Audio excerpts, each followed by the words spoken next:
अपने लिए पार्टनर ढूंढने में बड़ा व्यस्त हूँ। ढूंढ किस पे रही हूँ? शादी.com। तो आज मैं आपको उसका अपना एक्सपीरियंस बताती हूँ कि कितना अलग, कितना ह्यूमरस और कितना मुश्किल तरीके से मेरा एक्सपीरियंस रहा है ढूंढ रही हूँ। तो अब मुझे ऐसा लग रहा है कि शादी.com ना मैट्रिमोनियल साइट पे पार्टनर ढूंढना जॉब हंटिंग से भी मुश्किल हो गया है। शायद मुझे ऐसा लगता है कि जॉब तो मुझे फिर भी मिल जाए, पर लाइफ पार्टनर ढूंढना तो सबसे बड़ा टास्क हो गया है। कैसे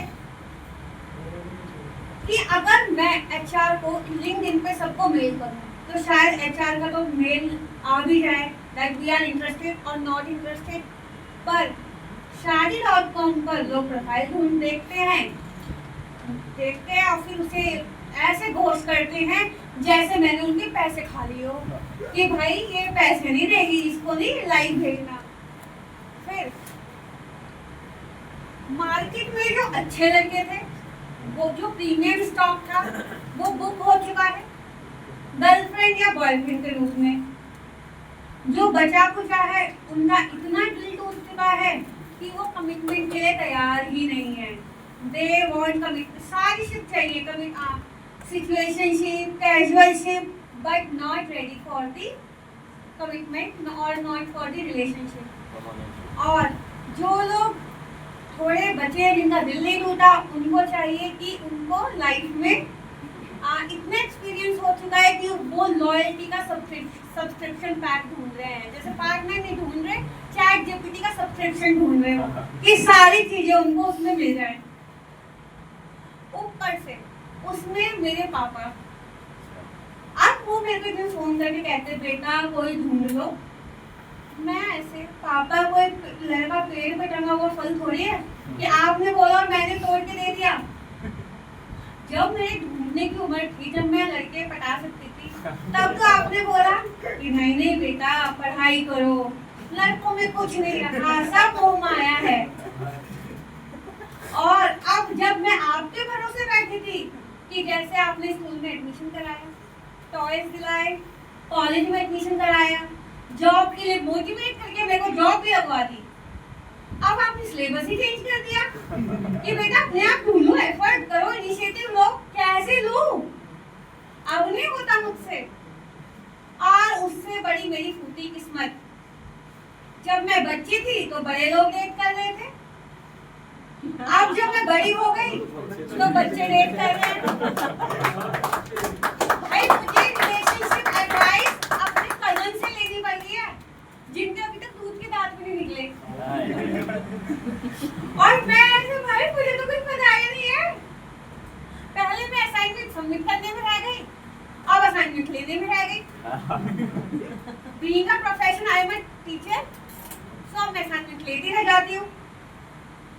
अब मेरा ऐसे कि भाई ना तो मुझसे पढ़ाई हुई और ना ही लड़के पटाए गए, ना लड़का ढूंढा गया। मैं करूँ तो क्या करूँ? ऊपर से पापा ने सिलेबस चेंज कर दिया और उससे फूटी मेरी किस्मत कि जैसे तैसे पापा के बोलने पे मैंने शादी.com पर अपना प्रोफाइल बनाया और जब लड़कों से चैट करना शुरू किया, एक अलग ही एंटरटेनमेंट जोन बन गया मेरे लिए। ना बताओ। So, एक लड़का कहता मैंने मेरे को ना actually I like that, like मेरा एक वो है, मैं चाय की बड़ी शौकीन हूँ, तो जितने लोग चाय के शौकीन होंगे वो कनेक्ट कर पाएंगे। मैंने कहा यार मेरे को अपने बॉयफ्रेंड से, पति से पूछ लीजिए एक कप चाय बना के पिला दे। बिंगो, है ना? अगर मतलब मैं नाराज हूँ ना, चाय पिला के दे दे, सब कुछ तेरे लिए मैं कर दूंगी, है ना? अब वो ऐसे मैं उसको बोली भाई मैं तुम्हें चाय पिला दी हूँ, तो वो कहे मैं नहीं बनाऊंगा, तू बनाए, तुम बनाओगे। मैं तो नहीं बनाऊंगी, मैं थोड़ा मजाक में ले ली।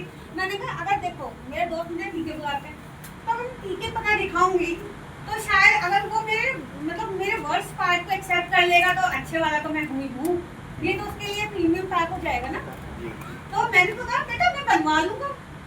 मैंने कहा मेरे को शॉपिंग पे जाना पसंद है, मैं नहीं जाऊंगा, तुम अकेले जाना, मैं तुम्हें बदल दूंगा, तुम मेरे लिए ये करोगे, तुम मेरे लिए वो करोगे। भाई मेरे पापा नहीं बदल पाए, मेरी मम्मी नहीं बदल पाई, तू कैसे बदल देगा? कभी तो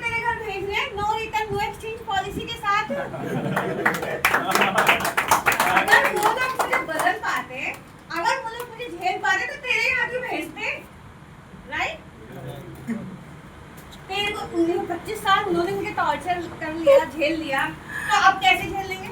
अच्छा ऊपर से मैं कहती मैं ना बहुत मेसी हूँ, ऐसा नहीं कि साफ सफाई नहीं आती, पर मेरा क्या आई एक चप्पल इधर एक चप्पल उधर, कपड़े ऐसे फेंके वैसे फेंके। और लड़कियां तो पता ही है, अगर हमारे पास 100 कपड़े हैं तो हम एक इवेंट पे जाने के लिए 100 कपड़ों को निकाल के देखेंगे, ये छोटा है, ये बड़ा है, ये ऐसा है, ये वैसा है, फिर हम एक कपड़े पहन के जाते हैं। तो मेरी ना आई एम वेरी मेसी, कर तुझे ही करना पड़ेगा। कहता नहीं मैं करवा लूंगा। भाई कैसे करवा लेगा? तो मेरी मम्मी नहीं करवा पाई। उन लोगों ने मेरा रूम साफ करना छोड़ दिया कि कर तो रहेगी, पर मैं तो तब तक रूम साफ नहीं करती जब तक रूम मुझसे चीख के नहीं कहता बहन कर ले। अब इससे ज्यादा गंदगी में ना कुत्ता भी साफ करके बैठता है और तू ऐसी सो जाती है। फिर ऊपर से एक लड़का कहता I will not allow you to talk to your male friends. भाई who the hell you are? और मैं तो ऐसी ऑर्गेनाइजेशन पे हूँ, मेरे ऑफिस में 1000 लोग काम करते हैं, उसमें से 800 मेल है। चलो मेल फ्रेंड से मेल एम्प्लॉय से तो मैं तुम्हें बात करना छोड़ दूँ, वैसे तो मैं छोड़ू किसी के लिए नहीं, पर मैं अपने बच्चे का क्या करूँ? मेरी क्लास में तो 90% बच्चे मेल हैं, तो क्या मैं रेजिग्नेशन डाल दूँ कि भाई? और उसमें रीजन क्या लिखो? मेरे पति आपके जो ऑर्गेनाइजेशन है उसमें मेरा आपने स्टाफ रखा हुआ मेरे पति को पसंद नहीं है, या ये लिख दो कि आपके यहाँ पे अटेंडेंस इशू है। मतलब अभी तो मैंने स्टार्टिंग है एक आधा महीना किया तब। अच्छा एक लड़का कहता will you just 2 minutes will you allow me to for the physical intimacy?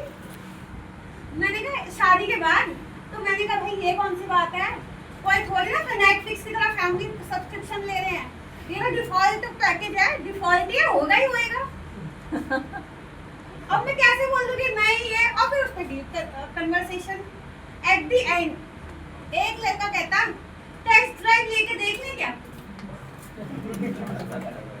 तो क्या मैं क्रेटा हूँ? Am I a second hand car? कि भाई टेस्ट ड्राइव लेगा तो क्या इंश्योरेंस भी कराएगा? तो ऐसा मेरा एक्सपीरियंस था Shadi.com पे। Time. एक छोटा सा मैसेज ये वाला खत्म कर रहे हैं कि हम यहाँ पे ना आजकल हम इतना पार्टनर नहीं ढूंढ रहे, हम अपनी चेकलिस्ट कंप्लीट कर रहे हैं। सैलरी भी चाहिए, मॉडर्न होनी चाहिए, या ट्रेडिशनल होनी चाहिए, ख्याल रखने वाली चाहिए, काम करने वाली चाहिए, ये चाहिए वो चाहिए, चाहे लड़कियों से लड़कियाँ हो। क्योंकि हम अपने लिए पार्टनर ढूंढ रहे हैं, एक परफेक्ट इंसान। अरे पहले चेकलिस्ट कंप्लीट मत करो, पहले कैरेक्टर देखो। अगर 2 इम्परफेक्ट लोग समझने वाले मिलेंगे तो परफेक्ट ऑटोमेटिकली बन जाएंगे। I am imperfect woman। अगर किसी को पसंद है तो ले जाओ, वरना I am being happy। मेरा खर्चा खुद मैं उठा लेती हूँ। I am being PK। I can live alone and happy। Thank you so much।